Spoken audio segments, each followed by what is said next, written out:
దేవునికి స్తోత్రం. ప్రియమైన దేవుని పిల్లలారా, గబ్రియల్ అనే దేవదూత దేవుని కుమారుడైన యేసుక్రీస్తును గూర్చి మరియకు బయలుపరిచిన మాటలు.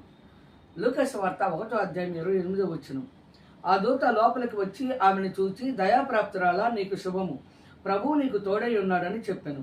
ఆమె ఆ మాటకు బహుగా తొందరపడి ఈ శుభవచనమేమిటో అని ఆలోచించుకొనిచుండగా దూత, మరియా, భయపడకము, దేవుని వలన నీవు కృప పొందితివి. ఇదిగో నీవు గర్భము ధరించి కుమారుని కని ఆయనకు యేసు అని పేరు పెట్టుదువు. ఆయన గొప్పవాడై సర్వోన్నతుని కుమారుడు అనబడును. ప్రభు అయిన దేవుడు ఆయన తండ్రి అయిన దావీదు సింహాసనమును ఆయనకిచ్చును. ఆయన యాకోబు వంశస్థులను యుగయుగములు ఏలును. ఆయన రాజ్యము అంతం లేనిదై ఉండునని ఆమెతో చెప్పాను. అందుకు మరియా, నేను పురుషుని ఎరుగున దానిని, ఇది ఎలాగ జరుగునని దూతతో అనగా, దూత, పరిశుద్ధాత్మ నీ మీదకి వచ్చును, సర్వోన్నతుని శక్తి నిన్ను కమ్ముకొనును గనుక పుట్టబోవు శిశువు పరిశుద్ధుడై దేవుని కుమారుడు అనబడును.